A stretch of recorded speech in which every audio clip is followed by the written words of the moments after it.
So, you want to know how I got here? Yeah, I'll tell you my story. It all started like this. I just finished feeding the hogs when the power went out. That happens from time to time out here in the country. I tried calling the electric company, but the lines were dead. I didn't think too much of it at the time. Later that day, I noticed a stranger in my yard. Something wasn't right with him. The way he was just standing there. I went out to see what he wanted. I killed the strangers. It was them or me. The poor devils looked like they fell in a septic tank and festered for a few days. I'd never killed no one before, so I sure was real spooked. I decided to head over to my neighbors across the cornfield. I just didn't feel safe hanging around here all by myself.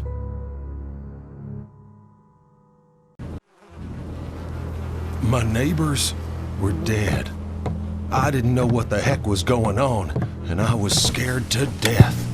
Reports of violence are coming in from neighboring states. We're unsure at this moment what to make of the situation. The governor is telling everyone to stay in their homes and has issued a... One moment, folks. Something has just come across my desk. I'm getting reports that I'm having trouble reading this bulletin, but I've been told this has been confirmed by official sources. It appears that the dead are coming back to life and eating the flesh of the living. This is unbelievable news we're hearing. I, for one, am truly shocked. For those of you tuning in, this is not a joke. Something has gone horribly, horribly wrong.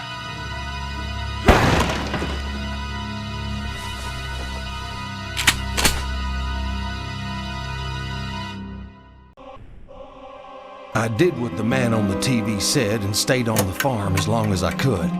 I got by okay, but those corpses kept coming. The shortwave radio said that the military had some safe houses set up in the city. I was running low on supplies and starting to go crazy all by myself. I had nothing to lose. The city looked like a war zone. Roads everywhere were blocked.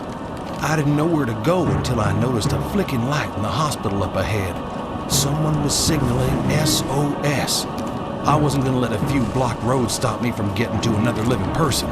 I'd go on foot. A doctor was on the intercom. He had locked himself in a security room. I had to find him. The doctor had come for supplies a few days ago. The men he was with were murdered by those living dead. Once the killing started, he locked himself in this room. It kept him safe, but now he couldn't get out. The doctor said that if I went to the basement, I could open the door by flicking an electrical switch down there. First, I needed his pass card to get into the basement. He buzzed me into the offices so I could fetch it. The whole hospital was burning down.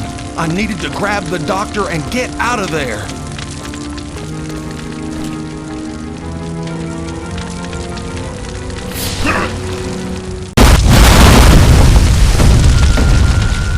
Explosions rocked the hospital.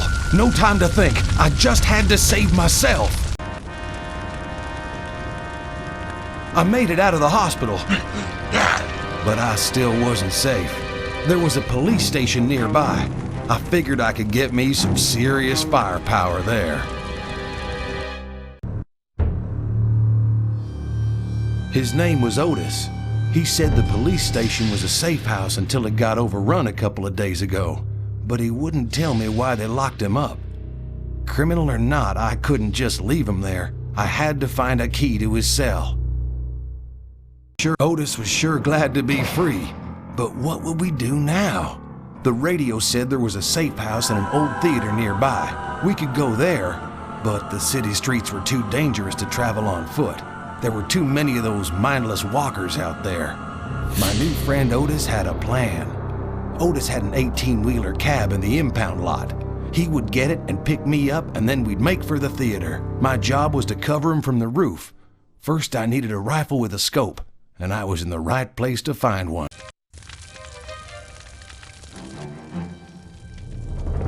Otis was ready to run to the truck. I didn't have many bullets in the sniper rifle, so I had to be careful. I couldn't let a single one of them get to him. Otis barely made it to his truck when a bunch of them attacked. I saw him wave and yell something. All I caught was theater, and then he drove away. I was alone again.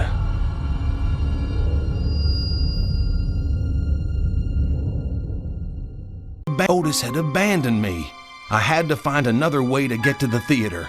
It wasn't too far, but the streets were crawling with the living dead. I decided to get there through the sewers. The theater was barricaded like a fortress, but everyone was dead. Those things got to them. I needed some rest. But first, I had some business to deal with.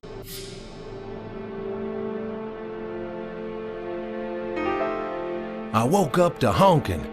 Otis came back for me.